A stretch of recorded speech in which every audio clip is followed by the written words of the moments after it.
Hey y'all, how y'all doing? It is Monday. How y'all doing?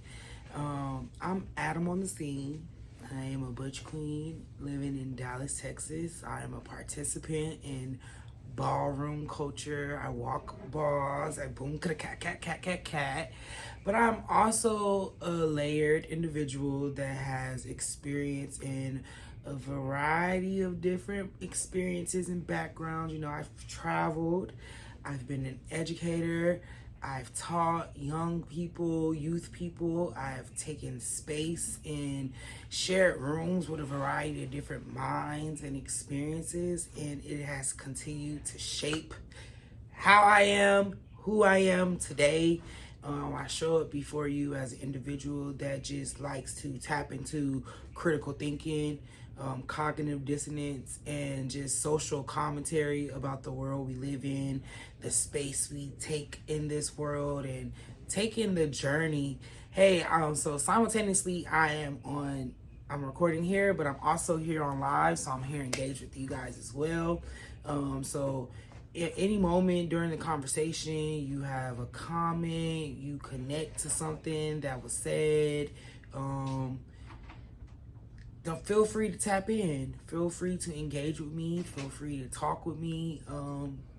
I'm just here, and I just want to share my take on the world around us, right? And the world around us has just been ever changing, ever growing, unfolding, new information, new experiences that continue to shape the way we take in the world. And I just want to be a thriving contributor to that society, to that conversation. So, recently I was live with somebody and we had a discussion about capitalism and how I came to the conclusion after that conversation that capitalism is really the true root of a lot of the issues that we face in modern day society. Capitalism is the problem. And on one hand, you have people that feel as if, capitalism, people, if they work hard and they make a killing, they make a fortune, they should have access to their money. And then you have another end, which is very leftist, or on the opposite end of the spectrum with like socialism, of like there needs to be a cap on the amount of wealth that people make, that there needs to be things put in place to ensure that there's not one sole group of people that is owning and distributing wealth in our society. And I honestly don't know if capitalism is truly a reward for hard work, because there's some people that amass these fortunes and are not lifting a finger. And there are people that work from the moment they are introduced to this society until the moment that they take their last breath and do not have a fortune of wealth to show for the work that they have put in during their duration or time taking space in this life. And I can only speak from Adam's experience, from Adam's perspective, right? And I am a Black queer man born and raised in America. And that leads me to the conversation or the topic of, is the American dream a myth? Or is the American dream something that is only reserved for certain identities in this society? Is it only reserved for the heterosexual white man? Do true happiness come after you get the house and the white picket fence and the education and the career and you retire? Will that even be accessible to me in my life and the way that we're going with things like Social Security being up in question about it being accessible or inaccessible by the time I become of age to even have to tap into something like that? Capitalism breeds a society that is not conducive for all people, and especially people that lack privilege in America. This hustle culture versus rest and value. In a world like capitalism, rest is not a thing. Mental health is not a thing because you're always chasing the bag. Morals is not a thing because if you live in such a hustle society, a capitalistic society, you're willing to sell your soul for some money. So how do we create an environment that is balanced, right? Because I feel like it's all about balance. It's all about ensuring that there is balance in all the things that we do in this humanity, in this society as humans, right? And this hustle culture, quick money scheme culture is something that people grapple, and is something that contributes to the way that people have come to the conclusion of what is successful and non-successful. If you don't have the latest fashions, you don't have the latest bags, if you don't have all this money, if you're not living in the latest apartment complex, condominiums, homes, if you don't have amassed this level of assets and jewelry and credit, it's like, have you succeeded, right? And if you amass a life where there is a level of rest, you are able to take true happiness, do material things, provide true happiness. You know, these are things that I just kind of like grapple on a daily basis, and like my brain is just always on a constant level of go. And that is due to capitalism. We live in a society where you have to be 30 under 30. You have to acquire this career by a certain age. You have to acquire this family by a certain age. You have to acquire all these things on the checklist that equate to a level of happiness. And then what about the people that amass these things and are still unhappy? Then what? So you done sold yourself, you done neglected relationships with yourself, first and foremost, with your family, trying to please another person. And we live in a society with capitalism where you can wake up one day and your whole job is fucking gone. Forever 21, capitalism is bankrupt. It's not making the money that it needs to sustain. Joann's croaked. There's businesses that was around when I was a kid that don't even exist to this day, but had a prime and a climax, but then you fall. And I think that capitalism is something that further advances a lot of negative stereotypes, essentially rooted in that hustle mentality, right? So to like move the conversation forward, this past week, I have really been enamored by JT's Ran Out single, and music video. And let me just go on record by saying that I truly appreciate the artist that is known as JT. You know, her beginning as a member of a group, a duo. You know, City Girls, there hasn't really been a large duo rap female group in our society, in our modern times, since Salt and Pepper, that kind of like amassed that level of success, that amassed that level of attention, that amassed that level of cult following. I love the City Girls, especially when they were gaining traction. That was the era in my life when I was living in Miami.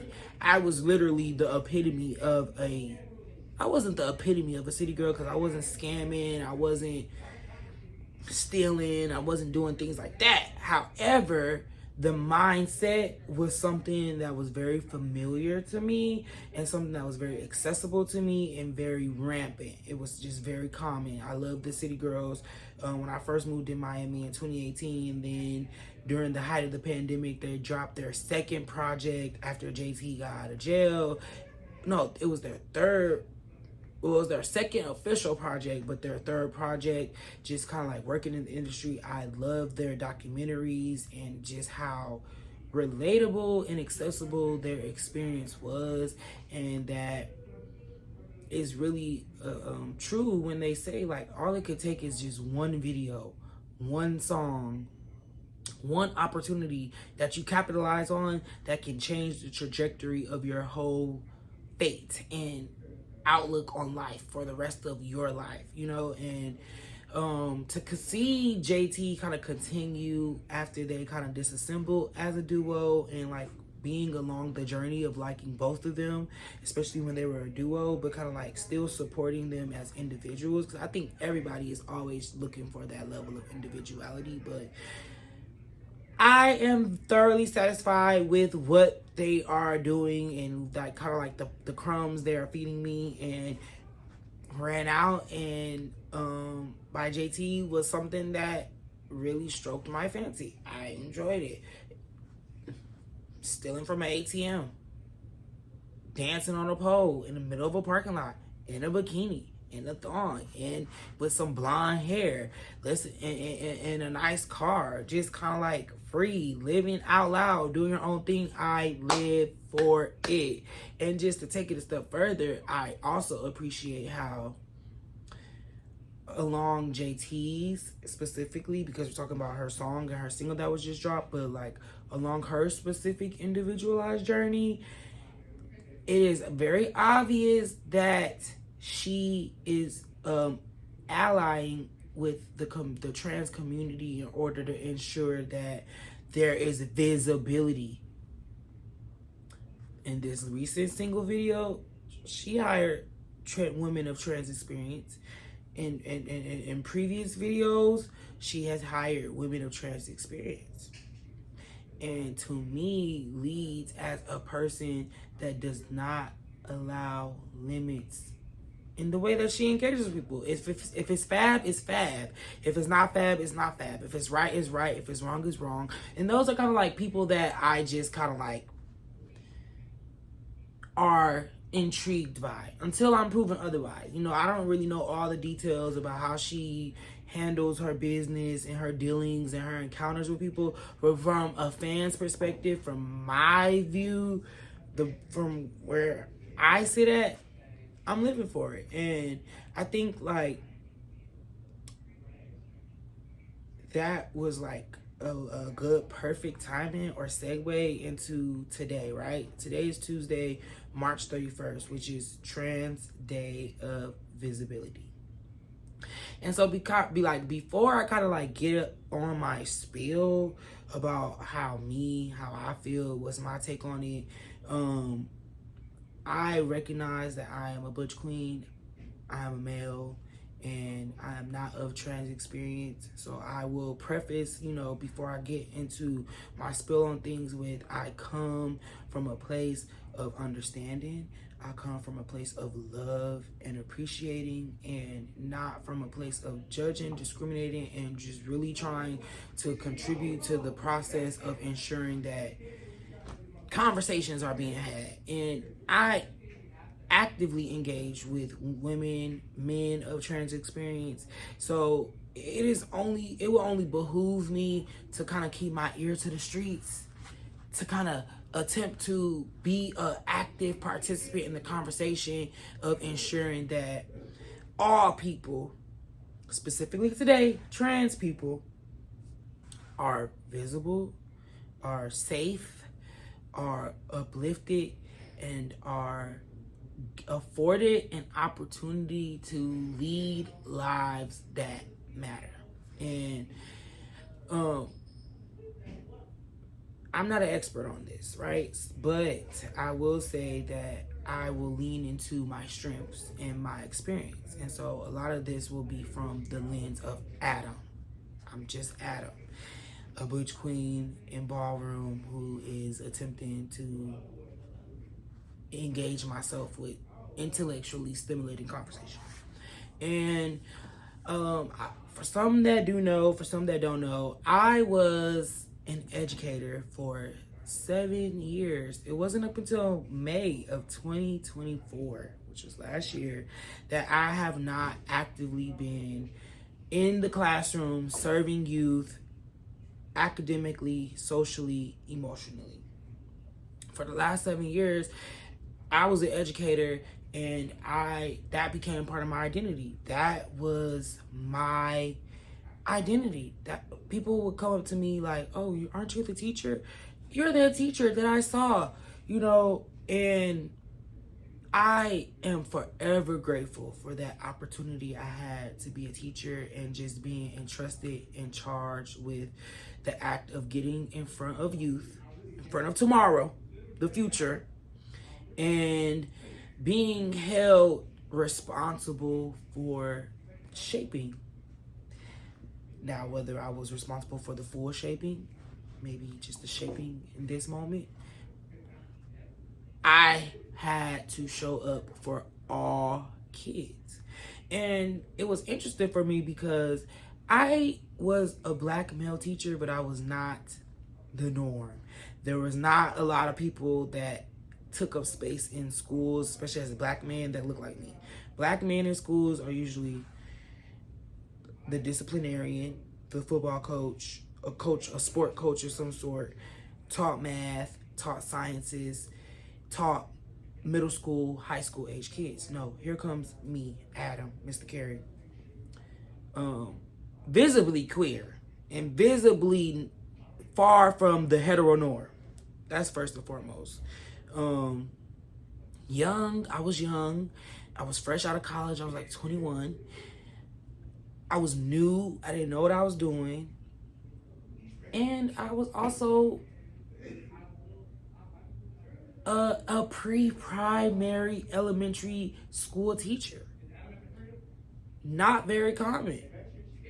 I taught very I stood out. I was different. And that's what kind of like forced me to kind of like further lean into that. But it was always challenging because I was always kind of like catching strays and caught in the crossfire from a lot of the violence that kids face in general. We know that there are things like school to prison pipeline that exist. We know there are things that students, like when you're a teacher, you kind of become more, I wouldn't say desensitized, but you just become more aware of the unseen, unspoken, or you just become more aware of how common it is, especially in communities of color, especially black kids, especially queer kids, especially trans kids, the issues they face when they're in school. And today, it is about Trans Day of Visibility, but I want to take it a step further and say like it is a day for trans safety, affirmation, and equity. And by the time I became an educator, I necessarily didn't really know that I would be in part of the process of being an individual that one day, because I work with young kids, so they're in first grade, second grade, third grade, elementary school. They might not know or identify or have the vocabulary to say I'm trans currently in that moment, but I would not be surprised if like 1 or 10 of the over 500 kids that I came across over my 7 years of teaching might one day identify as a person of trans experience. And so I understood and accepted that challenge when I showed up into schools to say, I don't just want, like, it wasn't like I had this agenda. Like I wanted my students to know, like, oh, you could come be trans, or you could come be queer, you can be gay when you're in my class. No, I wanted my classroom to just be safe for all students, regardless of ability, regardless of class, regardless of race, regardless of identity, ethnicity. How can I show up to ensure that I'm doing what is necessary to ensure that school is a safe place for kids? So I just took my experience. So just like a little background on my experience with people of trans experience. When I was in the 9th grade, during homecoming, a trans man won homecoming king. I'm from Los Angeles. I went to school at Culver City High School, and in 2010, there was a trans man that one homecoming king, and that was a opportunity for me to see that there was a such thing as trans. That was really initially like my first real true recollection or remembrance of the opportunity for to realize that there were people that exist that wake up one day and say that I do not identify with my genitalia. I identify with another opportunity. And I knew this person. I had watched this person transition from a very young at a very young age. So it wasn't like transness had just never really been something that was like so to me. I got that out the way as a early teenager, and like I said, ninth grade. That was really like the last kind of person that I ran into that was like outwardly trans at that time. And then it wasn't until around 2018, 2019, after I had graduated college, I had moved in the South. I was living in Texas for some years, which was also a culture shock to me because I'm from the West Coast, Los Angeles, California, and so the expression of Blackness, though it is very universal in a lot of ways, it was very diverse and different. The way that Blackness is kind of like expressed in the South is very different than the way it is expressed from my upbringing. So by the time I graduated college, I had kind of already just been on this journey of identifying who I was and how I was going to take space in society. And at that phase of my life, I was fresh out of college. And during college, I was a student government president. I was very open to organizing and figuring out ways to ensure that society was the best place for people. It was like kind of like around the time where Trump was elected president for his first election. So it was the first time in my life where I felt like, oh my God, my rights and privileges were being questioned in a way that kind of felt like so out of touch for me, because it just felt like the last time our rights and things were questioned like that was like during the civil rights movement, different things like that. But by the time I got to Teach for America, I knew that I was like accepting a charge to go and do the work, to do my part in ensuring I'm attempting to change the world as we know it. And what way to change the world as you know it than to start in classrooms, in education. I was a lover of learning. I still love to learn. And during my commitment, my 2-year commitment in TFA, I came across a fellow corps member who was a woman of trans experience, who was an educator. And I'm not gonna really like disclose identities, so I'll say Miss P.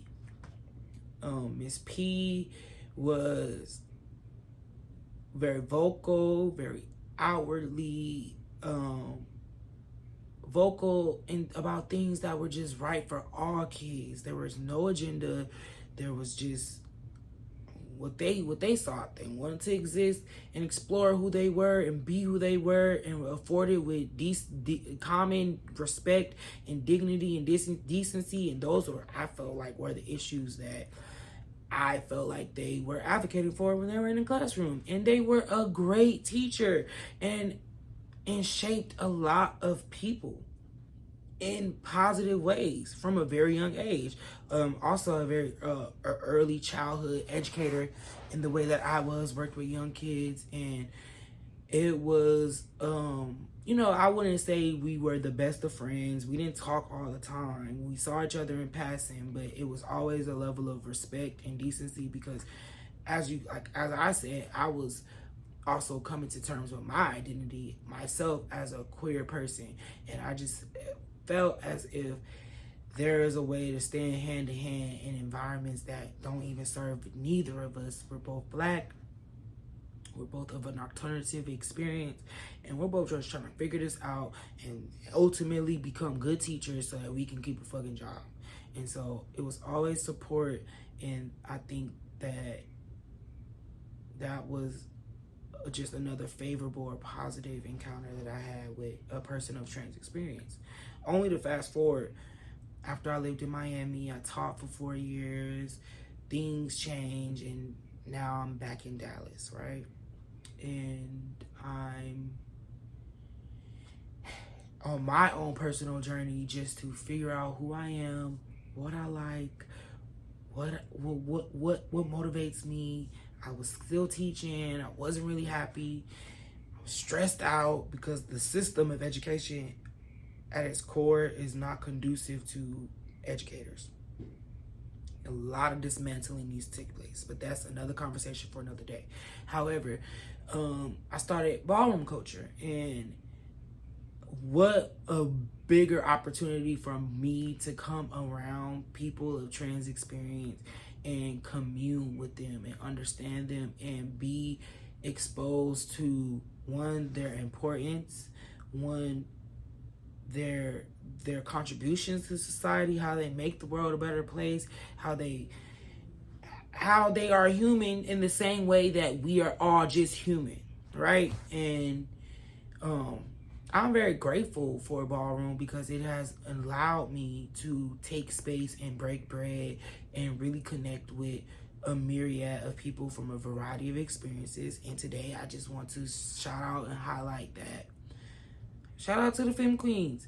Shout out to the trans men. Shout out to the GNC. Like, I really, truly pray for the day that we all can just live in this world in our uniqueness, in our beauty, in our differences, and really kind of coexist. But that's delusional. I hate that is something that I feel is delusional, but it is delusional to us. It's not delusional, and I know that I serve a God that He can do exceedingly above all ask or think. But that is really like what I pray for. But back to just like the conversation of just like trans youth education, because I do think that we can dismantle a lot of our societal issues if we start with schools and education. And so that's kind of like the lens that I want to portray during this conversation. But I would like to identify, if you don't know now, but like schools and classrooms are not safe for kids, the adults, people in schools, but then to be more specific to queer and trans kids.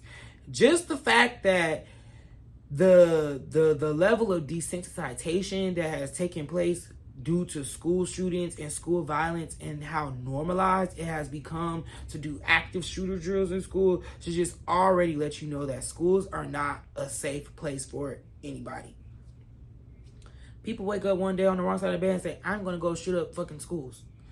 Parents go pick up their kids on regular scheduled programming, and there's a likelihood that you can go to a school and not pick up your kid because there are idiots and crazy people out there that think that is the thing to do, to go shoot up schools when you're fucked up in your head.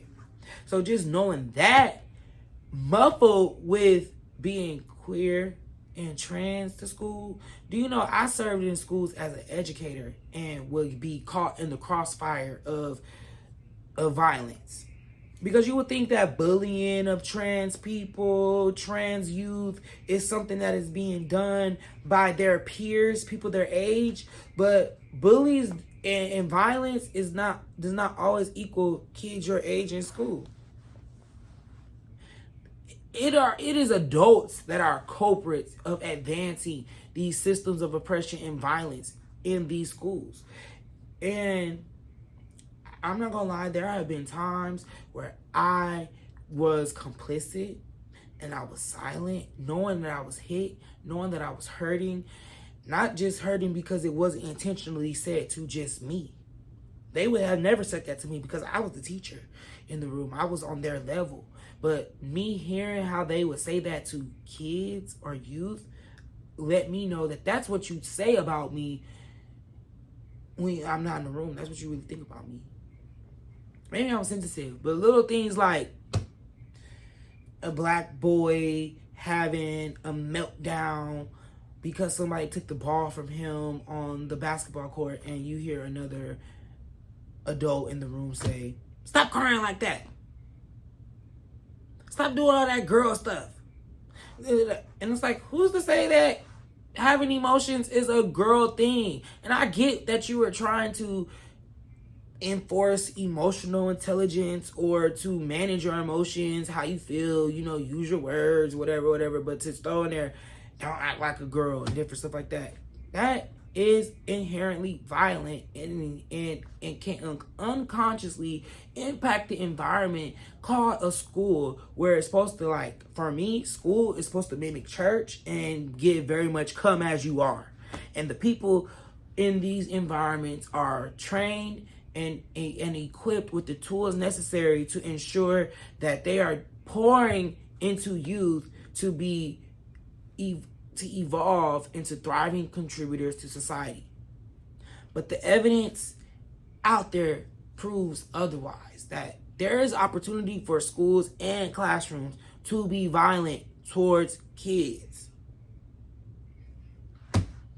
I sat in a meeting one time, and I can't really remember the year. I can't really remember the specific of the article, but there's essentially an article saying that a school was taking strides to ensure that bathrooms were all inclusive.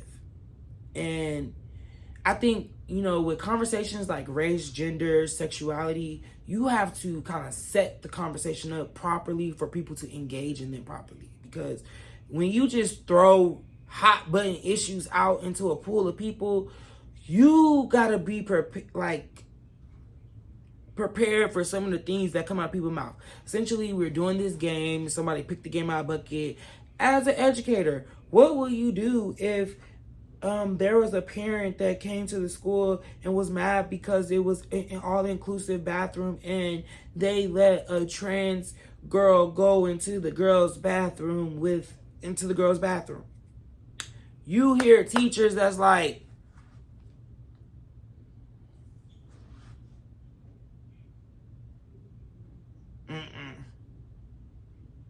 my kids ain't going in the bathroom. My daughter ain't going to no bathroom with no.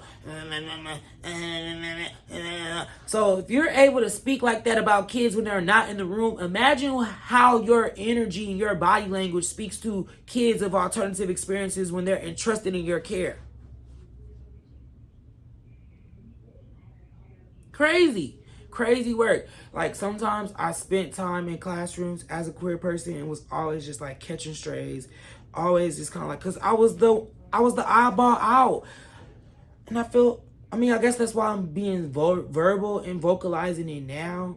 But then schools are not always the safest place for queer kids, trans kids. And it just has to be said, and it has to be something that is addressed or acknowledged. And I thought I was addressing it and acknowledging it and being a person that was moving towards allyship with little small things. Like, when I was a teacher, I never referred to the humans that took space in my class as boys and girls.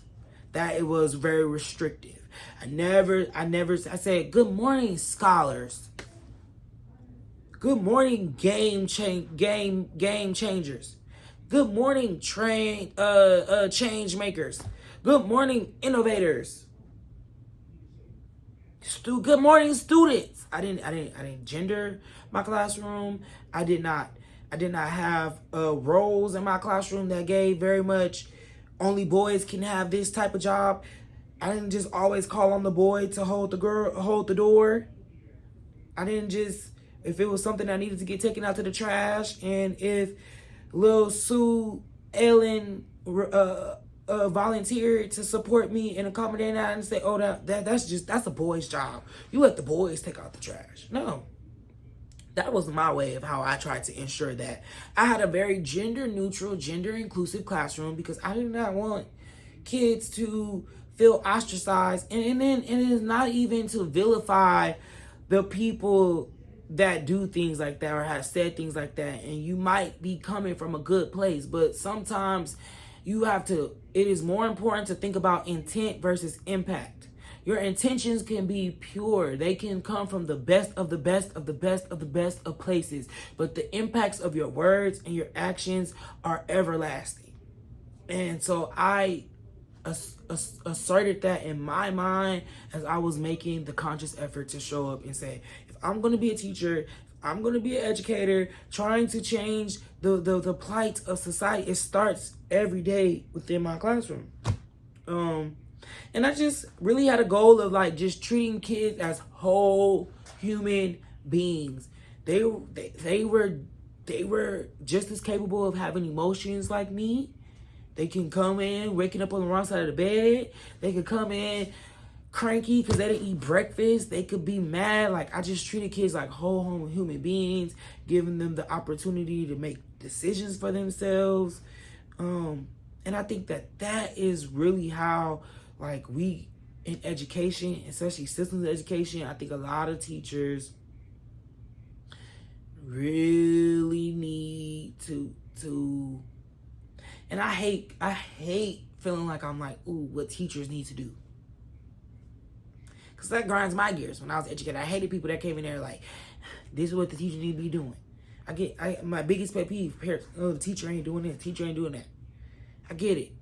But in the midst of that, you are still able to be reflective. And so in the midst of me being reflective and kind of like not giving people not an opportunity to tell me what I could have did, what I should have did, or to stand firm and satisfied in the decisions that I do make, we're good, bad, or indifferent, I try to reflect. And I reflected, and that is how I was going to show up. Because I don't really think I always did not have teachers that were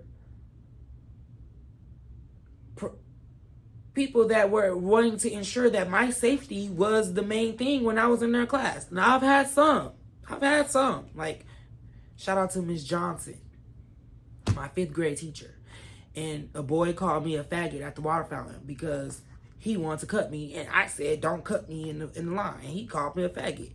And I'm scary. I should have just fought him, right?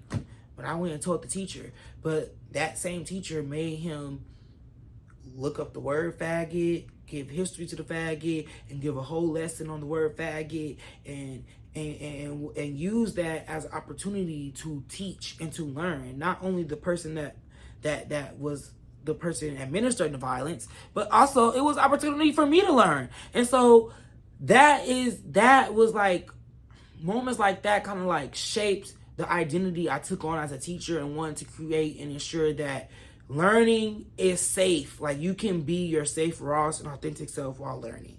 And I think that with today and the whole topic of Trans Day of Visibility and different things like that, we need to just get back to learning. And so, like, some things, like, I kind of touched upon it, but, like, when it comes to, like, trans youth and education, like, some things that need to change, I would say that there needs to be more inclusive curriculum, which can be nuanced, right? Because especially in communities of color, you can't really have the conversation about upgrading the curriculum if the quality of instruction is not there yet. Kids are not even going to care who they're reading about if they're not even able to grapple and engage with the reading and the material that they're coming across. So I guess I would say first and foremost, like, literacy needs to be of high importance and high value. It really does. And it's a science and an art to teaching kids how to read, because it's not like a one size fits all. But literacy is first and foremost. Literacy is first and foremost. And then I would say there needs to be more, I hate this word too, but representation. But I feel like representation kind of speaks to my journey of learning. You know, like I said, the trans man that won homecoming king in my school, that was a form of representation. The woman of trans experience that was the educator in TFA for me, that was an opportunity of representation. Coming into ballroom and being exposed and around people needs to be an opportunity. There was an opportunity of representation, and the more you see, engage, and take space with people, a variety of experiences, it takes away the taboo. It desensitizes. It makes you more like, see people as whole human beings. So I guess the more that people are represented, the more they will be, the people of that experience will be seen as whole human beings. And then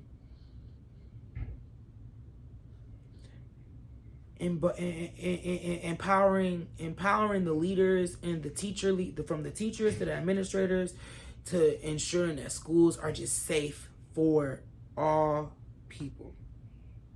And so this last little spiel or segment that I want to go into is just kind of like flowers versus the future. And so essentially just giving my flowers to the trans community on Trans Day of Visibility. And I just want to go on record and say, like, I appreciate all the contributions of people of trans experience. I have learned so much. I have been shaped so much by people of trans experience in ways that I can identify and in ways that I can't identify, as far as my influences and lack thereof. And I just think that in the future, we all must accept the charge and do the work to ensure that it goes beyond visibility into contributing and ensuring that all people, especially people of trans experience, are safe.